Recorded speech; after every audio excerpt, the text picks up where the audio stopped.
Howdy, I'm the Amateur Logician from amateurlogician.com. I sincerely hope you are doing well. It's the holiday season, so I thought, let's look at some books. And in this video, I want to, in particular, look at Boolean Algebra by R.L. Goodstein. It's a good book because you can self-study from it. It has answers to it. We'll look through some notes that I made on Chapter 1, some Venn diagrams, some Euler diagrams, and some general notes, particularly from Chapter 1. Now, this is published by Dover, so that means it is an affordable textbook, unlike the modern racket of modern-day textbooks today, which is just outrageous and really a scam in my view. But here's something that's affordable and you can self-study from. Anyhow, this book originally came out in 1963. This is a reprint from Dover 2007. On the back it says, famous for the number-theoretic first-order statement known as Goodstein's theorem, author R.L. Goodstein was also well known as a distinguished educator. With this text, he offers an elementary treatment that employs Boolean algebra as a simple medium for introducing important concepts of modern algebra. The text begins with an informal introduction to the algebra of classes, exploring union, intersection, and complementation, the commutative, associative, and distributive laws, difference and symmetric difference, and Venn diagrams. Professor Goodstein proceeds to a detailed examination of three different axiomatizations, and an outline of a fourth system of axioms appears in the examples. The final chapter on lattices examines Boolean algebra in the setting of the theory of partial order. Numerous examples appear at the end of each chapter with full solutions at the end, which makes it a good self-study book because you actually do have solutions. I don't like books without them, so this is a good book, and I definitely recommend it. So again, it's Boolean Algebra by R.L. Goodstein. Let's preview it and look at the table of contents here. So chapter 1 is on the informal algebra of classes. That's really just on basic naive set theory. Chapter 2 is a self-dual system of axioms. Chapter 3 is on Boolean equations. And then chapter 4 is on sentence logic, really propositional logic, which should sound familiar on this YouTube channel in particular. We've also talked about duals a little bit. And then finally, chapter 5 is on lattices. Now, as I said, this is a book you can study from, for sure, but you can't engage in a book like this passively. Math is not a spectator sport, as is often said, so take note. You have to engage actively, so that's what I do. That's what I did, because I can't just read this book and understand it. I have to do the problems and work through the examples and exercises. That's how you learn. It's not a spectator sport. Another thing about a book like this is that you're not going to see arithmetical operations. You're not going to see many numbers here at all.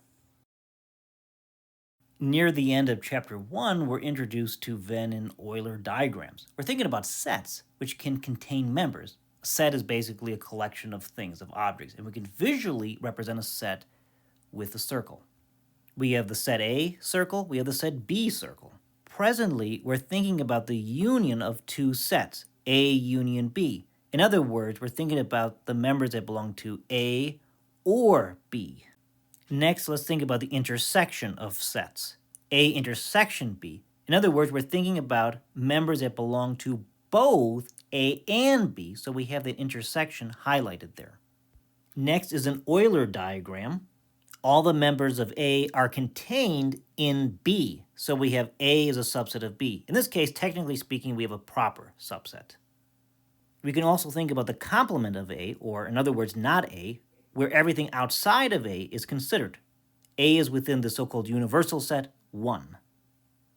The next example, I didn't label everything, but in any case, we have A intersect B complement. So if we're going to diagram that, we have to think about everything outside of that intersection. So the only thing that's not highlighted is that intersection there. Okay. Another relation is difference, A minus B. Here we're thinking about the members of A which aren't members of B. Hence, notice the overlap is not highlighted. The plus is symmetric difference. We're thinking about the union of the difference between A and B. Pause the video if you need to and think about why that Venn diagram makes sense. In any case, let's get back into Boolean Algebra by R.L. Goodstein. Here are some of my notes. On Chapter 1, we will preview at least some of these notes. We've already talked about classes, also known as sets. A set, basically speaking, is a collection of objects. And usually a set has members, but it can be entirely empty. We can have the empty set.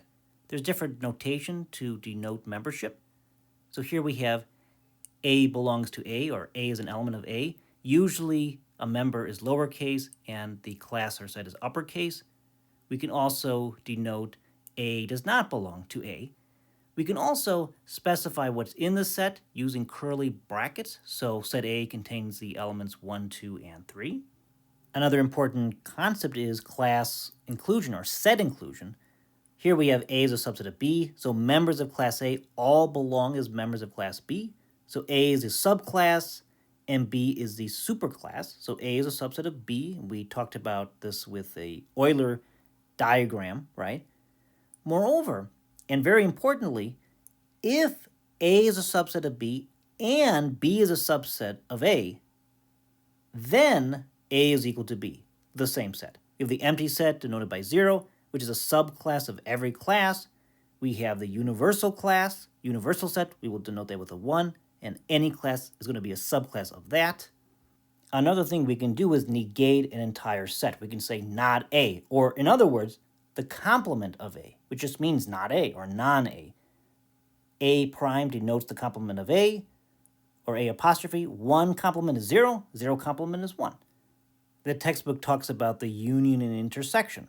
We have A union B, okay? Then we have A intersection B. The union really is an or statement, and the intersection is an and statement when you get down to it. So A or B versus A and B. There's a link there, so to speak, with propositional logic. And the textbook gives the example on page 5. If A is a class of green-eyed cats and B is a class of long-haired cats, then A intersection B is a class of long-haired green-eyed cats. See the connection with propositional logic and conjunctions? We can also consider some basic properties. You might want to pause the video to see if you can understand why these make sense. For example, the A union 1 must be 1. A union A complement must be 1. Or A intersection 1 must be an A. Or A intersection 0 must be a 0, etc. And there are other important relations to consider. For example, A intersection B will be a subset of A. Moreover, A intersection B will be a subset of B. We can also see that A will be a subset of A union B, and that B will be a subset of A union B. Both mathematics and logic are about arguments, so we're going to make a lot of arguments here. For example, these three relations are in fact equivalent. If one is the case, the other two must be the case. So to make an argument, we assume one and derive the others, basically. We'll also utilize relations we've already talked about in this proof. Basically, we'll assume 1 is true and then derive 2. We'll assume 2 is true and derive 1, etc. And I don't want to focus too much on this proof. I want to get into some simpler proofs, so I'll leave a link down below. In my opinion, a better starting point for us is to prove De Morgan's rules. This should look familiar if you know propositional logic. So A union B, complement that, is equal to A complement intersection B complement. That A intersection B, take that, complement it, that's equal to A complement union B complement. So how do we do a proof like this? Basically, we have to prove that the left-hand side is a subset of the right-hand side and that the right-hand side is a subset of the left-hand side. And if we do that, we have proved our conclusion. So if X belongs to A union B complement, then X cannot belong to A union B, and X cannot belong to A, X cannot belong to B. This implies X belongs to A complement and X belongs to B complement. Hence, X belongs to A complement intersection B complement. And thus, A union B complement is a subset of A complement intersection B complement. However, if X belongs to A complement intersection B complement, then X belongs to A complement and X belongs to B complement. That is, X does not belong to A and X does not belong to B, and thus X does not belong to A union B. But because X does not belong to A union B, X must belong to A union B complement. And thus A complement intersection B complement is a subset of A union B complement. We have reached our conclusion that A union B complement is equal to A complement intersection B complement because we proved it both ways. The left-hand side is a subset of the right-hand side, and the right-hand side is a subset of the left-hand side. The other De Morgan rule is the dual, and we can just prove it by complementation. It's a shortcut. So given that we proved the first rule, we'll take that, substitute A complement for A and B complement for B, and spell out the consequences, so to speak. It's a shortcut given our last proof. We can do it the other way, but here's a shortcut given what we did before. What about the order of operations, so to speak, when it comes to these operations? So we can move those parentheses around.